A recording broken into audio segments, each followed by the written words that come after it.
Sadual Hei buka pintu kembali lom sajan lun Alba Bali. Yang anak muda yang bangun sore hari langsung kritik pemerintah. Hari ini kita akan berbicara sedikit tentang peduli manusia terhadap manusia. Dan saya punya teman satu yang luar biasa. Kepedulian dia terhadap manusia. Sudah hadir Akmalul Bashar. Ya, benar. Kelahiran Surabaya tapi anak Birun. Tinggal di dapur. Banyak misterinya. Banyak misterinya. Dan dia luar biasa yang saya kagumi dari sosok Akmal ini. Peduli ya. Peduli terhadap manusia itu yang Lebih ke panggilan kali ya. panggilan ya. Panggilan hati mungkin. Panggilan hati itu luar biasa. Benar. Bahkan sekarang sudah bagian dari udah pulang pergi dari Indonesia, Thailand, Indonesia, Myanmar. Benar. Hanya panggilan kepedulian terhadap manusia. Benar. Ya. Ya. Coba ceritain sedikit gimana kok bisa masuk ke NGO ya? NGO ya. NGO. Jadi sebetulnya semuanya itu berawal dari ketika saya masuk di salah satu lembaga yang dimana lembaga tersebut hanya menawarkan sebagai volunteer saja. Oke. Dan saya tertariknya dan jiwa sosial saya itu mulai bangkit ketika saya sudah di bagian volunteernya, bukan sekedar hanya fundraising saja. Oke. Misalnya kita mencari dana bantuan dengan kita langsung ke jalan-jalan, minta sumbangan dan sebagainya, dan mungkin kita turun ke beberapa tempat untuk menyuarakan tentang kepedulian sosial ini. Bukan hanya sekedar itu, tapi ketika kita merasakan bisa langsung mendistribusikan bantuan yang udah kita dapatkan itu mempunyai nilai yang atau unsur yang paling lebih. Misalnya kita punya titik kesenangan kita sendiri. Kita udah nemu Kepuasan batin ya. Benar. Kepuasan batin. Karena saya juga punya rasa. Tapi dimarahin loh sama orang tua. Gimana tuh? Jangan royal. Jangan terlalu peduli sama manusia. Takut sendiri gak kurus. Iya. Biasa orang yang ngurus orang, dia akan urus diri sendiri. Benar. Itu juga hampir keseluruhan orang tua dimanapun mungkin lebih mengingatkan cobalah rubah diri dulu. Karena mungkin dari sudut pandang mereka yang berbeda. Benar.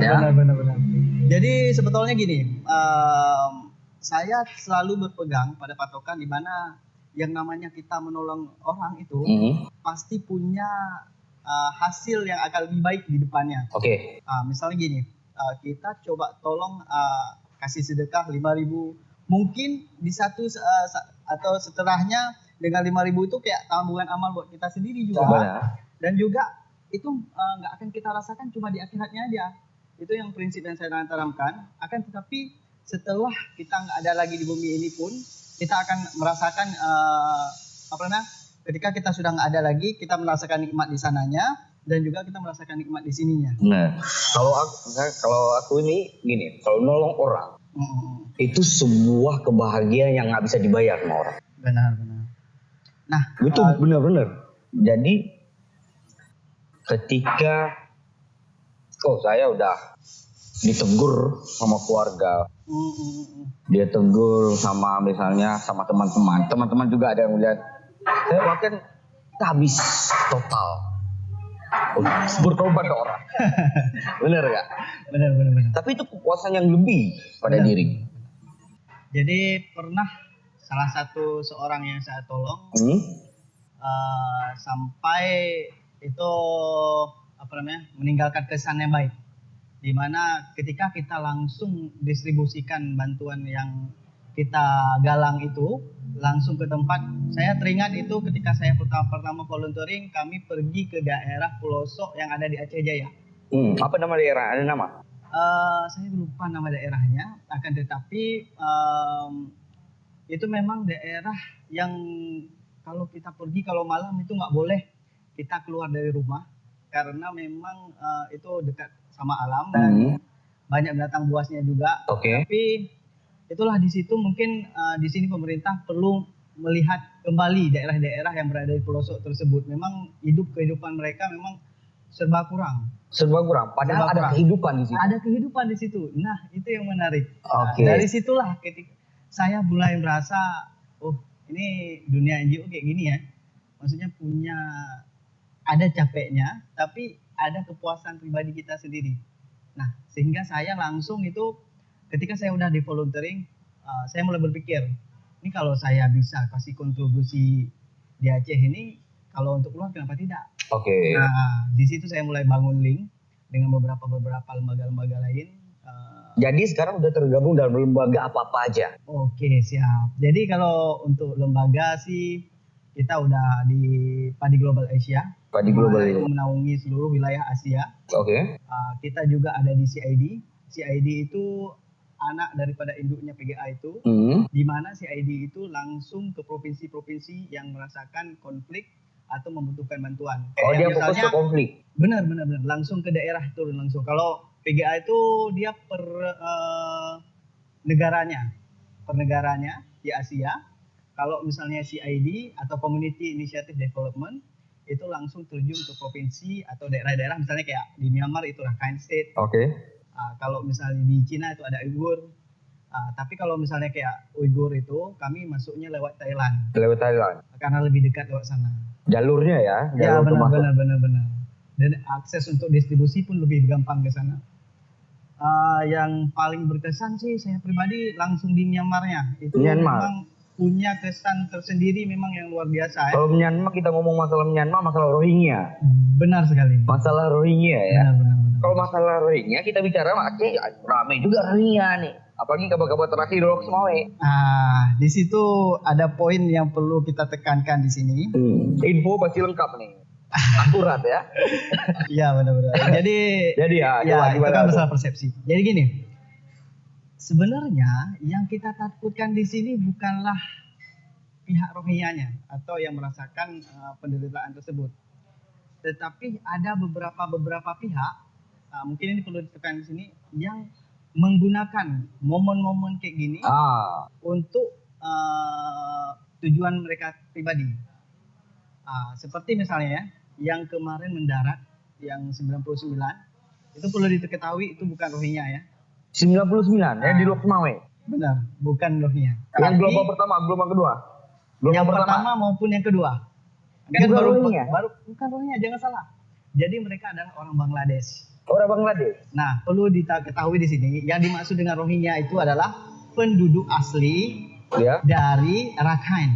Dari Rakhine. Rakhine itu Rakhine itu adalah salah satu provinsi yang ada di Myanmar sendiri. Oke. Contohnya misalnya kita bilang mereka datang ketika tahun 1823 itu setelah kemerdekaan Burma. Saat itu dipanggilnya Burma. Bukan Myanmar. Mereka setelah diakui ketika kan pada saat itu kan mereka sedang dijajah sama Inggris. Myanmar itulah salah satu negara yang dijajah sama Inggris. Jajahan Inggris ya. Jadi pada saat kolonial Inggris itu datang itu, mereka itu udah berdatangan para aslinya kan Bangladesh. Ya. Orang-orangnya itu aslinya Bangladesh. Rohingya itu suku ya? Atau gimana? Kalau kita bilang suku, bukan suku ya. Tapi pendatang yang dari Bangladesh. Dari Bangladesh hingga beranak pinak yang berada di Rakhine itu. Jadi perlu diketahui itu bukan kalau misalnya dibilang suku, bukan suku, karena yang ada di suku di Myanmar itu cuma ada 7. Yang paling famous itulah Burma. Jangan salah, sebetulnya konflik itu mereka bukan dengan orang Rohingya pribadi, akan tetapi dengan sesama suku mereka sendiri tetap konflik. Konflik antar kampung lah, kalau guys kita tahu orang antar kampung ya. Iya benar-benar. Satu suku gitu biasanya. Lebih ke suku. Lebih ke suku ya. Burma itu adalah salah satu suku ya. Burma salah satu suku. Kan Myanmar pertamanya dipanggil Burma. Burma itu bukan negara tapi suku. Ada beberapa suku yang tidak suka dengan naiknya Burma atau dipanggil sebagai negara. Sehingga suku-suku yang lain itu nggak mau. Akhirnya diubahlah nama jadi Myanmar.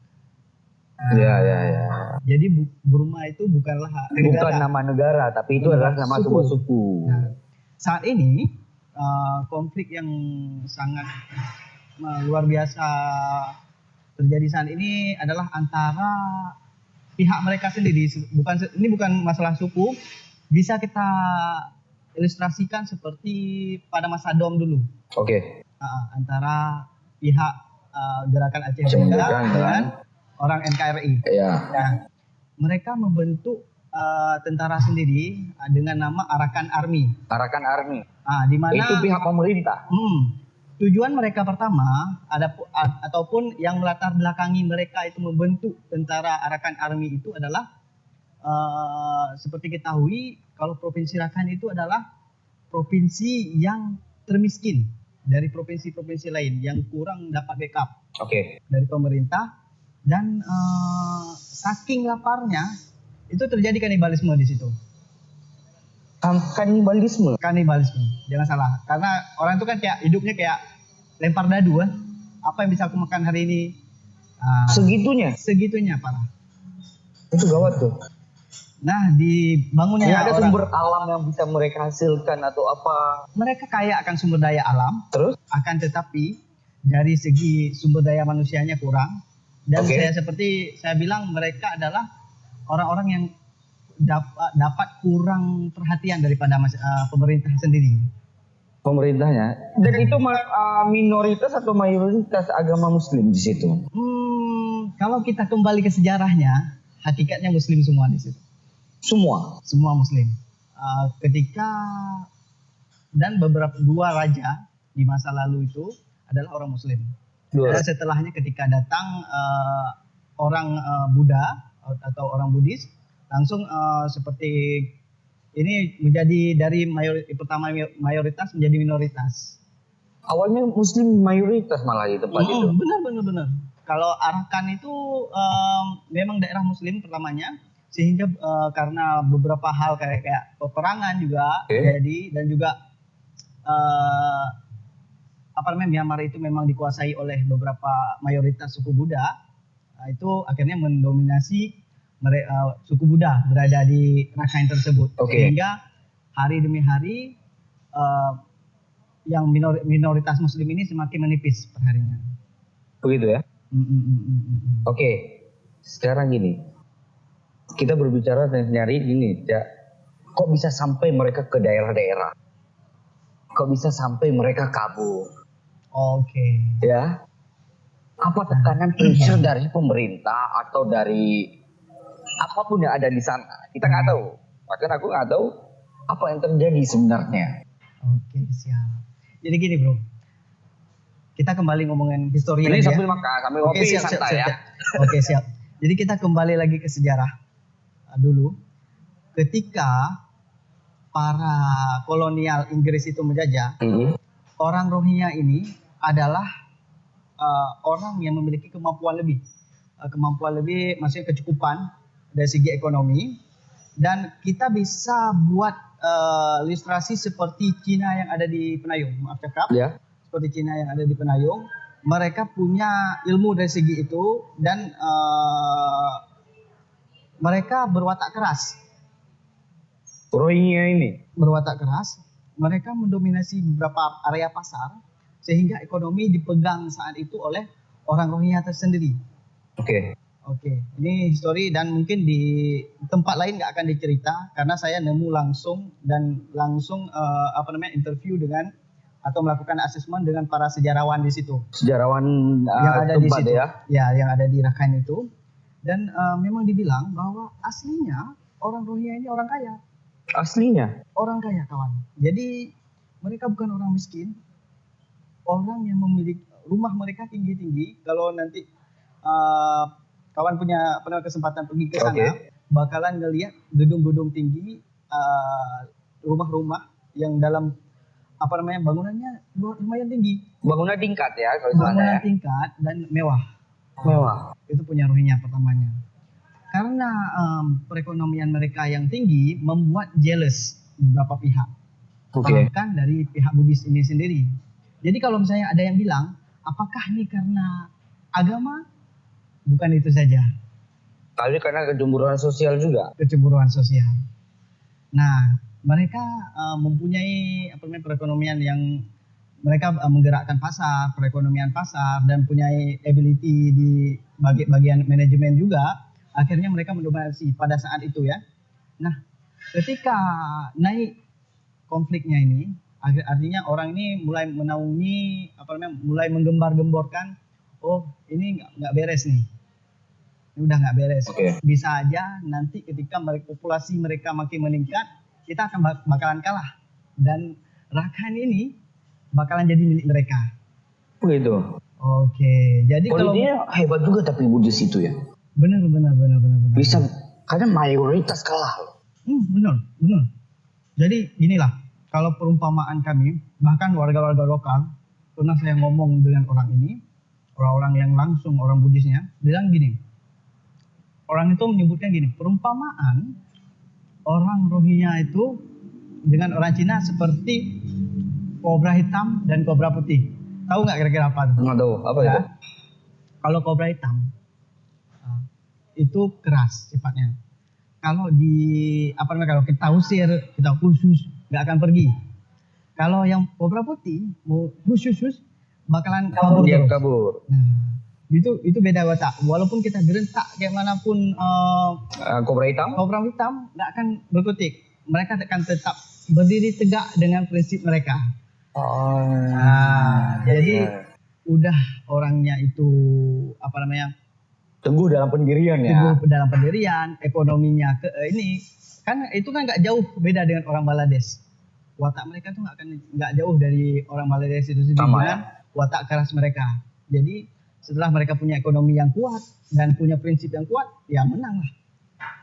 Kalah dengan orang yang punya prinsip yang kalah beberapa isu. Pertama agama. Ini udah beda nih. Ini jangan sampai kita didominasi. Oke, itu yang pertama. Yang kedua, watak keras mereka yang tadi. Yang ketiga adalah mereka dikasih kebaikan sama pemerintah. Jangan salah ya. Identitas sudah pernah diberikan sama pemerintah pada masa saat itu. Diberikan terhadap Rohingya ini. Jangan salah. Jadi kan ada beberapa tuh yang wacana yang bilang, oh mereka memang ditarik. Memang nggak ada. Tidak ada identitasnya. Jangan salah, ada. Ternyata mereka sudah pernah diberikan. Pernah diberikan identitas tersebut, akan tetapi mereka tetap bersikukuh dengan budaya mereka sendiri. Gitu. Jadi ketika sudah dikasih kepercayaan dari segi tempat tinggal itu, artinya dianggap sebagai warga negara, mereka tidak mau menganggap diri mereka itu orang Myanmar, tapi pengen tetap bersikukuh dengan Rohingya ini, yang dimana asal muasal orang itu Bangladesh. Berarti Rohingya pendatang juga sebenarnya di Myanmar. Jadi kalau ada isu-isu yang di luar sana yang bilang bahwa mereka nggak punya kewarganegaraan, itu perlu di riset kembali. Mereka punya kewarganegaraan, tapi mereka tidak mengakui Myanmar itu.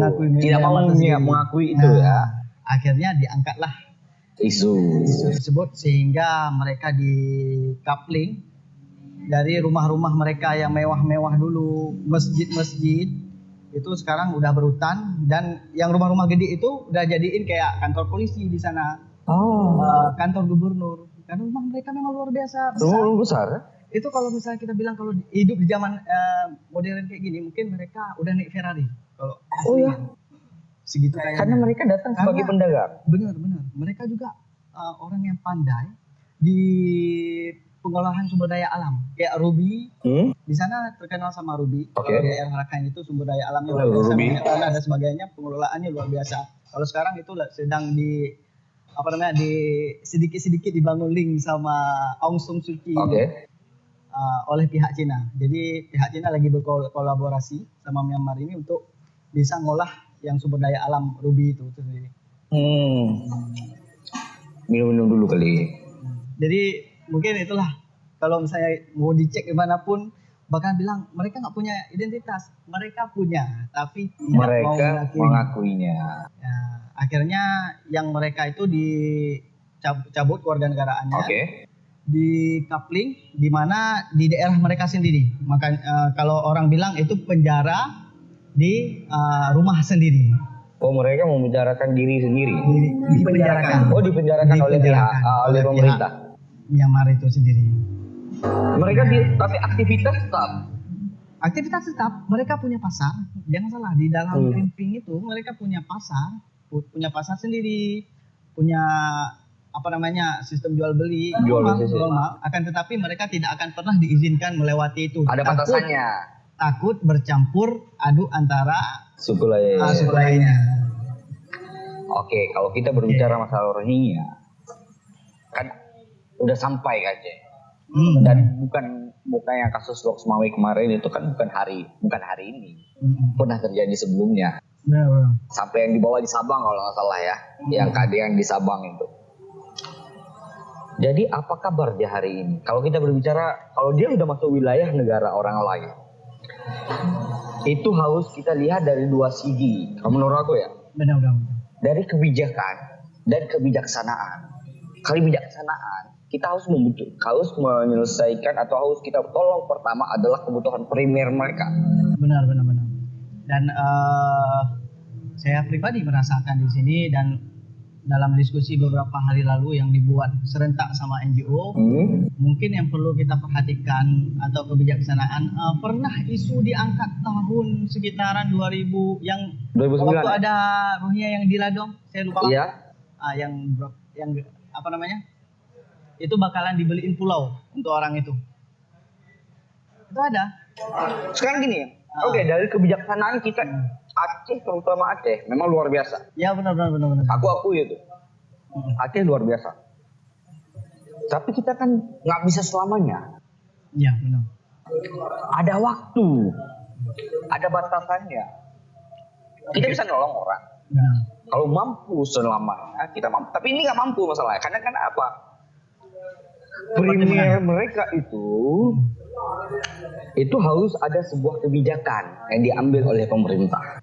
Benar. Dan hari ini apa kebijakan pemerintah terhadap Rohingya? Di sini bukan Rohingya ya, orang Bangladesh di Lok Sumawe ya. Oke, siap. Ya sudah mulai nangkap.